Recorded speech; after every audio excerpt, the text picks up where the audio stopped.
salon Handicap, Emploi et Achat Responsable. Je suis avec Venceslas Baudrillard. Vous êtes président de l'AIA, une entreprise adaptée.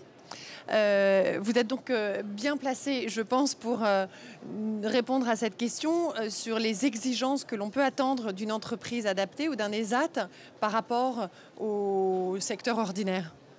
Alors, moi, ma réponse, elle est simple. Les exigences que notre client a à notre égard, il est normal que ce soit les mêmes qu'à l'égard de celles de n'importe quel fournisseur. C'est évidemment pas forcément facile à faire. Nous avons quand même des personnels qui ont des situations de santé, des capacités cognitives, des capacités de mobilité qui sont réduites. C'est le problème de l'entreprise adaptée. Le produit qu'elle sort doit répondre au niveau de qualité, au niveau d'exigence du client, au niveau d'exactitude dans les livraisons dont il a besoin et dont il a l'habitude avec des fournisseurs ordinaires. Parce que si nous n'arrivons pas au niveau des fournisseurs ordinaires, nous serons balayés à l'appel d'offres suivant. C'est aussi simple que ça. Et comment faciliter le recours au secteur adapté et protégé dans le processus d'achat des entreprises?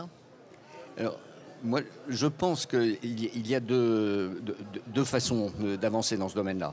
D'abord, il y a la capacité de proposition du secteur adapté et protégé lui-même. Or, moi, ça fait très longtemps que je suis ce sujet-là, puisque j'ai commencé à travailler sur le problème des travailleurs handicapés quand j'étais au ministère du Travail à la fin des années 70. Et il y a eu une évolution vers la professionnalisation de leurs prestations qui a été absolument extraordinaire. La qualité de l'équipement qu'on a aujourd'hui, si vous regardez les grandes entreprises adaptées qui font par exemple du recyclage de déchets, entre ce qu'elles font aujourd'hui avec le matériel qu'elles ont aujourd'hui et ce qu'elles faisaient il y a 15 ans, c'est un monde. Nous avons une blanchisserie. Notre blanchisserie, elle a ce qui est vraiment de plus à la pointe comme matériel, à la fois en termes de performance technique comme en termes de performance écologique. Alors ça, c'est le premier aspect, c'est l'effort du secteur adapté lui-même. Le deuxième aspect, c'est que les entreprises, et en particulier les grandes entreprises, mais pas simplement elles ont à avoir une prise de conscience de leur responsabilité sociale, de leur responsabilité environnementale. Tout ça est un ensemble. Je veux dire, leur problème, c'est de redonner un sens au travail. Et de ce point de vue-là, demander à leurs acheteurs de faire de l'achat responsable, ça donne du sens au travail des acheteurs. En plus, en termes de communication interne, une grande entreprise a forcément parmi ses salariés des dizaines de pères et de mères de famille qui ont un enfant handicapé, qui ont un proche, un frère, une sœur, etc. Donc il y a une manière de fabriquer de la motivation qui est extraordinairement efficace. Et bien utiliser la convergence de ces deux énergies peut produire des résultats magnifiques. Et ces résultats, il les faut, parce qu'il ne faut pas oublier qu'en 2007, le taux de chômage en France était de 8,5% et le taux de chômage des travailleurs handicapés était de 10%. Aujourd'hui, le taux de chômage des personnes valides est de 10%, le taux de chômage des travailleurs handicapés est de 22%. Donc il y a un besoin, une urgence sociale. Je dis ça, j'essaie de ne pas utiliser de trémolo dans la voix en disant ça. Mais c'est une espèce de réalité. La durée de chômage des travailleurs handicapés qui sont inscrits à Pôle emploi ne cesse d'augmenter. On en est aujourd'hui à des anciennetés moyennes de chômage de 2 ans et demi. Donc il faut se rendre compte de ce que ça représente comme désocialisation.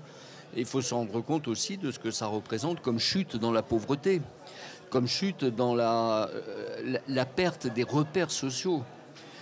Nous avons dans notre entreprise, sur les 90 salariés que nous en avons 17 qui ont l'âge de prendre leur retraite.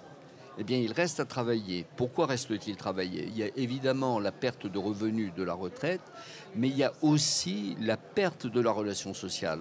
S'ils quittent l'entreprise, ils se retrouvent dans leur HLM, dans leur pavillon de banlieue, et ils n'ont aucune envie de perdre cette relation quotidienne avec des collègues de travail. Votre entreprise est un exemple parfait d'adaptabilité du secteur, puisque vous êtes passé du câblage automobile à la blanchisserie. Comment s'est orchestrée cette mutation ? Bon, je vais essayer de ne pas être vaniteux, mais c'est vraiment une de mes très grandes fiertés professionnelles. Nous faisions du câblage automobile depuis 1992, donc c'était véritablement notre métier. Puis à partir de la fin des années 90, le câblage automobile a été massivement délocalisé par les grands fabricants, que ce soit les constructeurs automobiles ou les grands équipementiers. Et objectivement, quand ils pouvaient payer 10 euros l'heure en travaillant en Tunisie avec le même niveau de qualité, il y avait peu de raisons qu'ils continuent à travailler à 25 euros l'heure en France. Donc à ce moment-là, avec mon conseil d'administration, nous nous sommes posé la question, qu'est-ce qu'on fait? Est-ce qu'on organise une disparition programmée de notre entreprise en accord avec les constructeurs automobiles, ou bien est-ce qu'on essaye de ressusciter sur un autre créneau d'activité?